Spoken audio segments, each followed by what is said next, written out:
to share something with you. That might put me in a very negative light, yeah. Relationships are not my forte. See if someone grabbed up my wife or something completely different ballgame. I'll walk away from here, and this has been like a therapy session.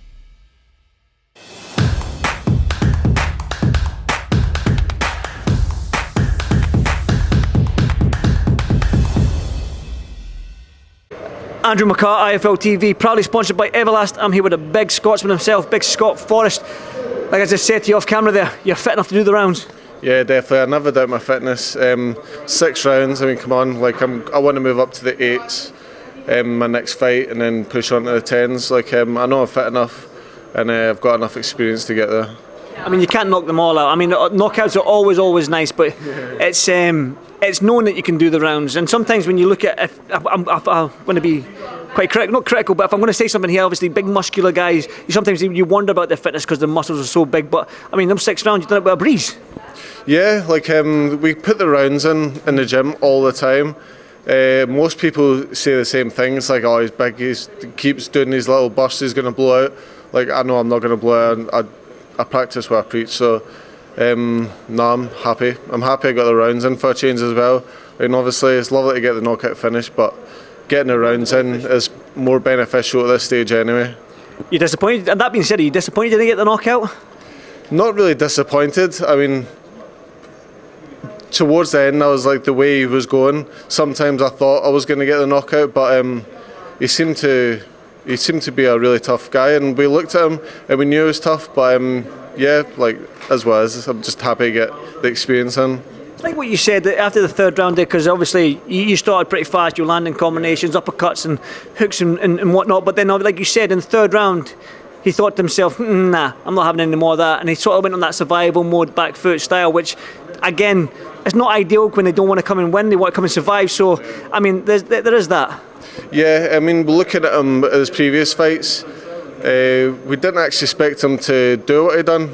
Most of his fights, he comes to fight and like pushes for a fight. So for him to go into survival mode, we were like, all right, it was a little bit of a shock. It's like, okay, fine. But he had one little flurry in the 3rd round that done absolutely nothing, and I think from that he just realised he's not got a chance here. So I think he just wanted to try survive to the end.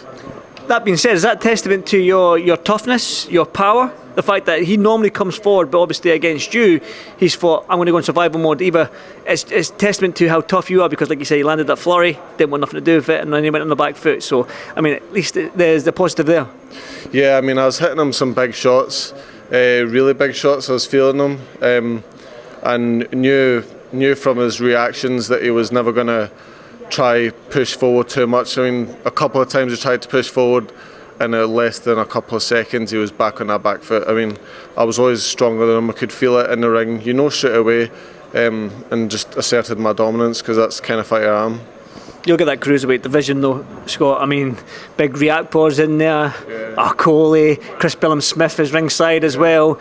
Jack Massey's moved up to heavyweight, but he's there. You've got David Jamieson in Scotland. That might be a good fight in the near future. You had a wee smile on that your face there. But I mean, right now the cruiserweight division domestically here in the UK is bad and it's dangerous.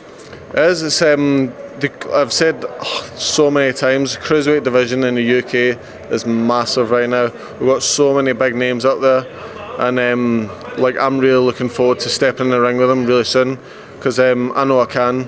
And likes David Jamieson, he just fought Lowell. Yeah, but that was a tight fight, and honestly, like, I think Jamieson took that on 2-3 weeks' notice, and it was a close fight. So I mean, that's saying much. I would actually like to see them box again.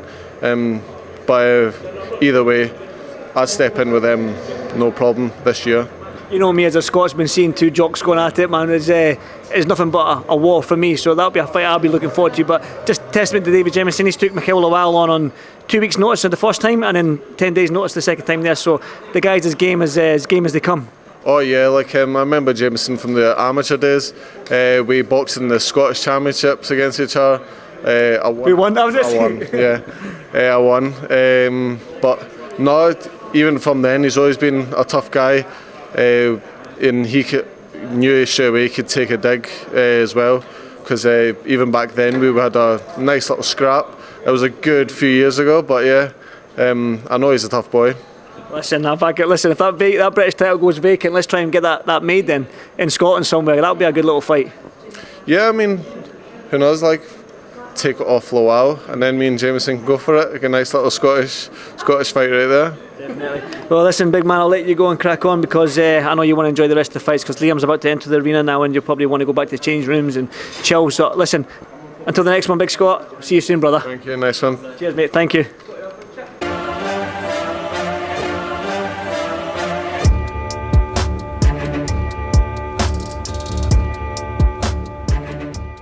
I'm going to share something with you. That might put me in a very negative light, yeah. Relationships are not my forte. See if someone grabbed up my wife or something. Completely different ballgame. I'll walk away from it, and this has been like a therapy session.